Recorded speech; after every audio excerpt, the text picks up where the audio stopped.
Hi guys, and welcome to Reality with T. So I don't have my notes, so I'm gonna try as best I can to go off the top of the dome without making any stops in the video.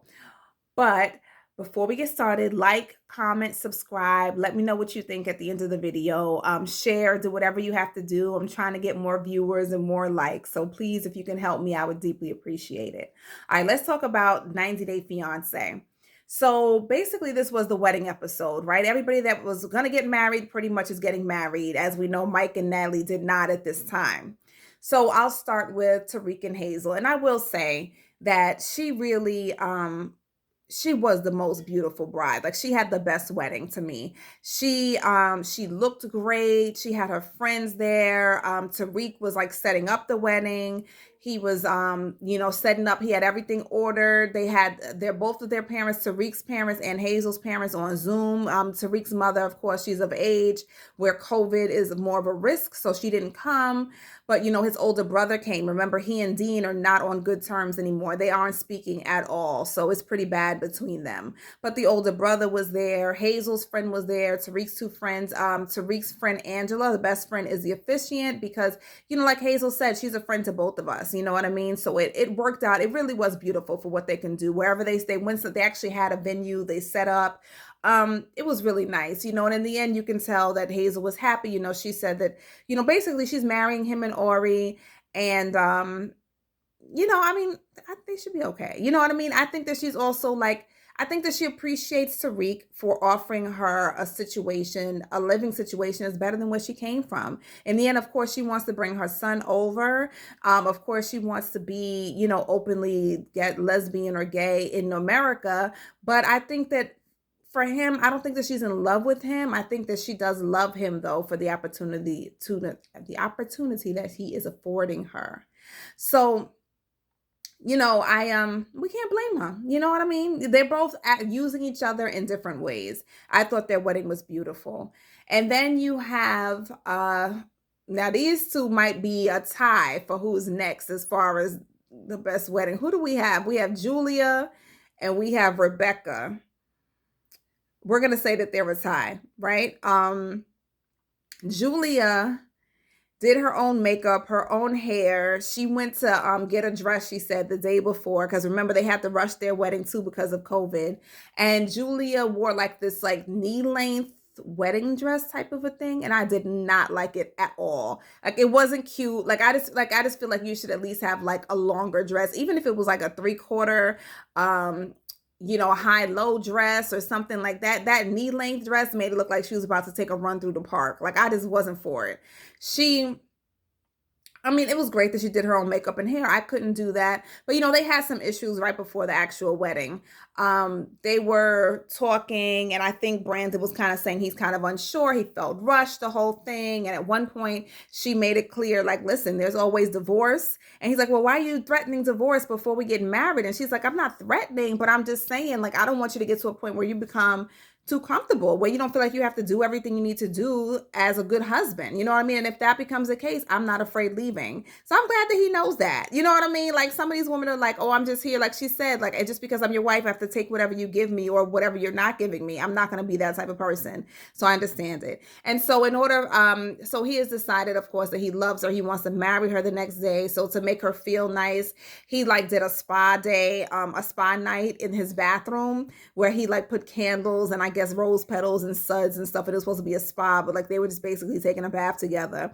And I swear the first thing that jumped out to me, and I didn't even realize it because I saw other people writing it in the online, was that big old mold thing that is on the edge of the tub. I'm like, why wouldn't he clean that off, dig that stuff out before he let them cameras in that damn bathroom? But okay, I guess that's not important. Either way, they were on good terms. They were able to have the wedding in the church. They were able to stream her parents in on Zoom. His mother and father were very happy. It was all very touching. It was nice. Grandpa was there. Grandpa was giving his well wishes. He said that he approved of Julia. She was very, very, very pretty. Grandpa looks like a porcelain doll with those big old eyes. Like he was just so cute and he's hilarious. So their wedding went off without a hitch. Then you have Rebecca and Zied. And of course, all of these across the board, as they're getting dressed, one of the family members that's close to the person getting married, the American says, "Are you sure you want to do this? Are you sure you want to go through with this?" And it's like, okay, I'm putting on my makeup. Like, why are you trying to discourage me now? But either way, Rebecca's putting on the makeup, and I think it was her daughter who asked her. And she's like, "Yes, this is what I want." So remember now, her dress didn't fit. So she tells us that she's gonna put a corset over the dress because she can't close her dress. Her dress no longer fits. So I think that where they had the wedding was beautiful. They had like one of those cabin weddings where like your whole family can stay in different cabins there, and then you have the outdoor wedding. But it was just like, the close, I think her daughter and family. The son couldn't come, and then Rebecca's friend. So she comes out. Zied looked nice. He said he spent 30 minutes on his hair trying to get it with the gel and the spray to stand straight up on his head. It wasn't red. It was a maroon suit with the blue shirt underneath. He looked nice. You know what I mean? He looked nice enough. Rebecca, on the other hand, I'm just so disappointed. Like, girl, she done came out there with the dress with the corset on top, and it looked horrible. It looked horrible. I'm like, I just don't know. I don't know. I mean, I know they had to go to Target for his wedding pants and all kind. I don't know her financial situation. I know she's working at the chicken spot, but Rebecca, come on. You couldn't find a tailor, a cleaners, somebody, Grandma Sue down the street who could take her hands to a needle and some thread. Like, I mean, something could have been done. I mean, that looks terrible. But I guess nobody was there, and they're like, okay, we're pressed for time because he has to be married before Ramadan. So let's just go on out there and do what we have to do. And that's exactly what they did, okay? But that's great. Their wedding went off without a hitch. They're married too, and they got carried out with the horse and the buggy, and that was very pretty. So that's great. They're married.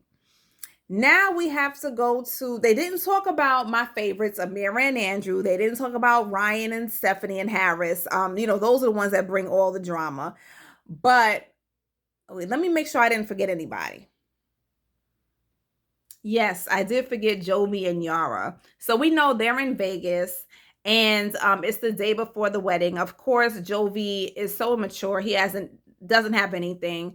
So they start out there playing blackjack. Yara doesn't understand how to play. They're playing with his friends. And I think at some point his friend picked up on the fact that, like, he was like, I think that Yara isn't as happy as, maybe she isn't happy with this situation. He's like, I feel sometimes like we're intruding a little bit because maybe she wanted this to be more private. Jovi kind of invited out his friends. It's kind of like party time for him, but not so much for her. So he was able to pick up on whatever tension they had. I mean, she had, and whatever energy she was giving. I know she was trying her best, but I mean, I'm sure that they can pick up on it. But either way, we see them going to with his mother and father, I believe, going to find a ring for Yara. And she's like, I want this ring, I want this ring. And he was like, I wasn't trying to drop like $1,200 on a ring. And the mother was just like, okay, I don't understand why you're trying to be cheap about the ring. You know what I mean? Like, she's absolutely right. This is the ring you're giving her. She's supposed to have it for the rest of her life. Don't be cheap about it. You know what I mean? So she ended up getting a ring that she liked, and he came around. But it's like, come on, Jovi. And then, I mean, you already getting married in Las Vegas. Like, come on. And then, of course, he doesn't have his tuxedo. So, of course, he goes into a tuxedo shop. And the lady's like, mind you, it was during COVID, so you're lucky it was open. The lady is like, okay, where you getting married? They say to Elvis Chapel, whatever. Does your fiance even know who Elvis is? He's like, probably not. But she's like, do you have an appointment? No, they don't have an appointment. When you getting married? Tomorrow. Yeah, great, Jovi. So you lucky they're going to be able to squeeze you in. But either way, they sent them to the back, and they're like, okay, what color you need? He's like, I don't know. My mother says to go with like dark gray. And so, they were able to get him fitted for a tux and stuff. And I believe it's at this point that his father starts kind of giving him advice, like, you're going to go through with this, but you kind of have to grow up a little bit. You know what I mean? Like, that old Jovi, you're going to have to let him go to bed and retire. You know what I mean? You're going to have to kind of step up to the plate. It's time to be a husband. No more partying, no more this and that, no more going home drunk. He did say that, I think Yara's the only one that can actually tame Jovi. He did give her credit for that because, he's like, I guess I see that Jovi is trying to change a little bit. But I think the father's a little concerned about, can Jovi pull this off? Can he like hunker down a little bit and become the father and the husband that Yara needs. So I guess we'll see the wedding next week. We just saw them preparing for it this week. And then lastly, we have Michael and Natalie. Oh, that's a hot mess, right? Let me take a look at my notes real quick. Okay, so we see Mike moping around the house with oversized clothing, talking about, "Ugh, I don't know what happened. She packed up so fast. I just kind of got cold feet." He like kicks her slippers. He's like, "She left so quickly. I guess that wasn't his plan." But it's like, what was your plan? What was she supposed to do? She has to leave the country in 3 days. Um, 2 hours before the wedding, you canceled on her. Like, what is she supposed to do? Stay around and talk about it? Like, what the hell? So he looks. I mean, he looks unhappy. He looks depressed. He does not look like he's 35 years old. When he saw that, I'm like, damn, I don't know why I pegged him for 45, but okay, whatever. So, and I probably said that before, but I just forgot his age. So, now Natalie, remember, she had to go to the hotel. Sorry, that was a child interruption.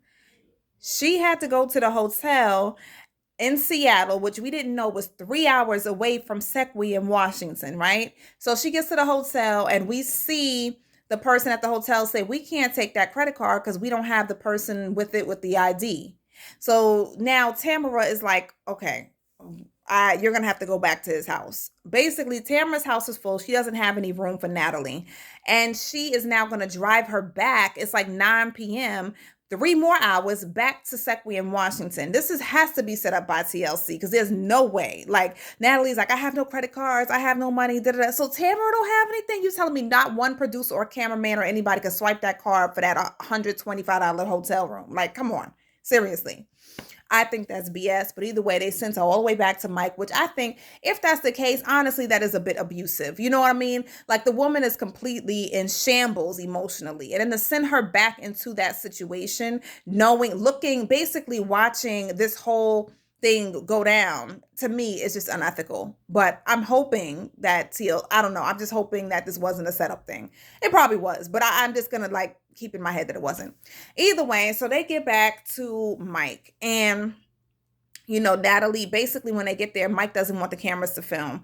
So we don't know what happened overnight. But when they woke up in the morning, Natalie said, basically, we slept in 2 different rooms and I've ignored him the whole night. So we are under the impression that they have not really talked about much. So then he says, "Okay, let's talk." So we see them talking and he says he got cold feet. She doesn't know what that means. Like, don't be using these like American euphemisms, if that's the right word. I did take public speaking in college, but I got to look back. Don't be using these euphemisms with me. I don't know what you're saying. What happened? Don't tell me about no feet. What happened? You canceled on me 2 hours before the wedding. And he said he doesn't know if he can go through with it. He's unsure. Da, da, da, da, da. So my thing is, like, again, like, we already know like why this is such a really messed up situation, right? And Mike said it the day before. He's like, "It's really messed up." Like, you think? You know what I mean? So, he says, listen, he apologizes to her. He didn't mean to do that to her. He really doesn't want her to leave. He was saying before, "Oh, I miss her being here. Feels odd without her here." He says he did not want her to leave. He just didn't think he could pull the trigger as far as getting married at that point. So she forgives him. And she says, "But the issue is, I need you to make a decision because I'm supposed to be leaving the country in 3 days or I will be an illegal alien and I can be deported. I don't want to be in that situation." So he says, "Listen, even if we go past the 90 days, even if we do this," he's trying to find all these different ways. Like, dude, you can't go past the 90 days. So he decides he wants to call a lawyer and see what it says. Like, what's the law? And the lady's like, basically, you don't want to be in this country beyond the 90 days. You have to get married tomorrow or she has to go back. You know what I mean? Like, there's a time limit to this. You can't just decide you're going to go past the 90 days. And so she's like, basically, there's immigration in every airport. So if you go past the 90 days, it doesn't matter what airport she tries to go into, they're going to get her for an expired visa. So you have to do this and there's no way around it. And so at one point she says something like, "I understand this and that." And Natalie goes off, "No, you don't understand. He canceled with me my wedding 2 hours before then. You don't know how I feel. You did it." And so the lady's like, "Hold up. That what you're explaining to me is not a law issue and my expertise is law. You guys have personal issues that you guys have to work out. And I hope that you guys get to work it out. But don't be putting all those emotions on me and what he did to you. The point, all I know is that you need to get up out of here. You need to get married or get up out of here in 2 days. Okay?" bye-bye, and clicked off that Zoom. But it's sad because Natalie does need somebody to process this with, and he's just laying there looking like he needs to process. So she keeps asking him. He acts like she's pressuring him, but she's like, "You need to tell me something. Like, it's unfair for you to keep me here in limbo. You need to tell me, am I going home or am I staying? Like, are we getting married or not?" And he's just like looking at her like, and she's like, "Talk to me. This is so annoying. Talk to me." And he's like, "I'm listening to you. I'm here. I'm listening. No, I'm not asking you to listen to me. I'm asking you to tell me what you're feeling, what you're thinking. Tell me what you want to do. Talk to me." Like, he's sitting there, like, I probably would have went upside his head by that point. Like, the fact that, I mean, great that she forgave him. I probably could not have. But, like, at this point, now you have to tell me something. You know what I mean? You can't just sit here and lay on your fat log and talk about, "Oh, I don't know. I have to process this. It's a lot." Yeah, it's a lot for me too. Like, are you kidding me? It's a lot for Tamara driving 6 hours for this BS. It's a lot for everybody. Like, you're not the only person going through it. You have affected the lives of a lot of other people. You know what I'm saying? And then her poor mother doesn't even know any of this is going on yet, So either way, we don't know what they're gonna do at this point. They did not get married by the end of the episode. She does look. People are saying she had a baby. She does look fuller. She looks fuller in this episode in the face and everything. I don't know if she had a baby, but I know in real life they say that now they did get married at some point, and now they are divorcing, and she lives in Seattle. So maybe they got married just to make the deadline, and then she stayed, and they realized it didn't work, so we might as well just get a divorce. Either way, let me know what you think. Like, comment, subscribe, and I will see you next week for the 90 Day Fiancé review. Bye-bye.